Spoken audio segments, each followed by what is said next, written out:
From rejecting one of the most famous girls on the planet to losing his closest person and nearly quitting basketball.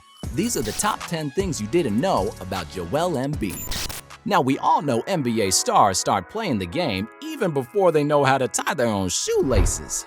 Look at Luka Doncic. This dude was dribbling a pacifier before he could even say mama. But I guess Joel said, nah, I'll do things my way. This guy didn't even step on the court until he was 15 years old. P.S. Kobe was 17 at the time of his drafting. Can you believe that? That's like starting a marathon when everybody else is already finishing the victory lap. But you know what? It turned out to be the best decision of his life. I guess he wanted to give the other kids a leg up before he started saying, welcome to the block party. Hold on. At number 9, we've got a little fact about Joel Embiid. He wasn't always destined for basketball greatness, my friends. Oh, no. His old man wanted him to be a volleyball star. Can you imagine a 7-foot dude spiking volleyballs? That'd be like Godzilla crashing a beach party. But hey, Joel actually mastered volleyball, and you can see his dynamite handwork on the court. He's got those delicate touches and finesses that make you wonder if he's secretly auditioning for the Olympic volleyball team. I mean, who needs basketball when you can just volley it into the hoop?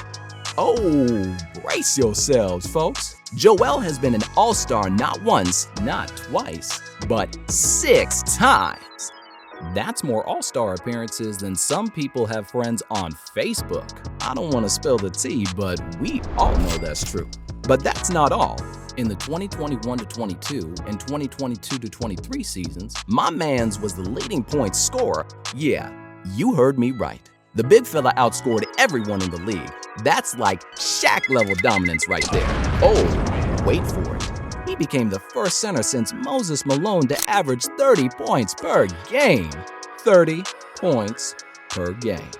That's a whole lot of buckets, my friends. No wonder he walked away with the MVP trophy in 2023. That dude is a scoring machine. Slipping down the slope to number 7. Success doesn't come easy, my friends. It comes with a price. We're about to reveal the cost of Joel's journey. Picture this, the excitement of being a rookie, ready to make your NBA debut. The crowd is super hyped, the spotlight is on you, and boom! Joel gets hit with a foot fracture just like that. His dreams of rocking the NBA hardwood were shattered, along with his foot. He had to sit out for 2 whole seasons, undergoing not 1 but 2 surgeries. Talk about major detour on the road to success, but hey, setbacks are just setups for the comeback. Am I right? Life has a funny way of testing us. At number 6, we dive into one of the darkest chapters in Joel's life. Back in 2014, when he was already nursing an injury, tragedy struck, and this one's gonna be a heartbreaker. Joel's younger brother Arthur tragically passed away in a car crash. It tore Joel apart. Like a Shaq-sized dunk ripping down the rim, it hit him so hard that he actually contemplated quitting the NBA even before he stepped on the court. Can you blame this dude? Losing a loved one is tough, but when it's your own blood, your own flesh and blood, it's like a punch to the gut by Shaq Diesel himself. But you know what? Joel didn't let it break him. He channeled his pain, his grief, and turned it into fuel. That's the heart of a champion right there, folks. So Joel, if you're listening, keep doing your thing, brother. Let this game be a tribute to your little bro. Now let's get the positive vibes back in here, shall we? In 2020, Joel became a proud father.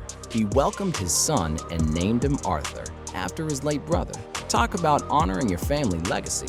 But that's not the only amazing thing that Joel has done. Did you know he learned how to shoot those long-range bombs? Those 3-pointers from YouTube.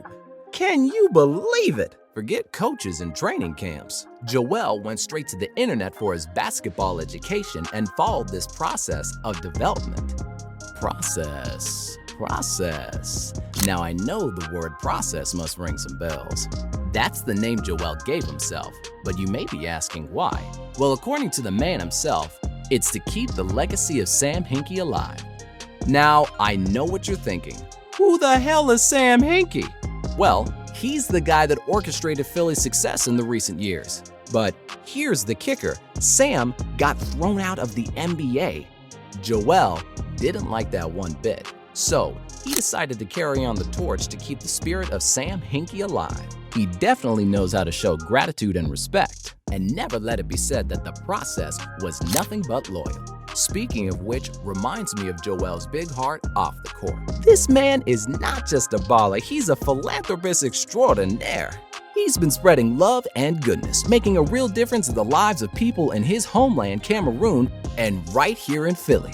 His charitable organizations, like the Angels Foundation and IMOA, in memory of Arthur, have teamed up with UNICEF to help the youth in Cameroon. But the process wasn't done. When Joel signed his massive $148 million contract, he didn't go on a crazy shopping spree.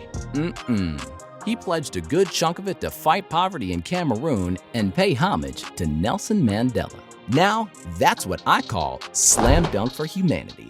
But not everything about this guy is special, and our number 2 proves it. Joel didn't have a driver's license until he was 26 years old. Can you believe that?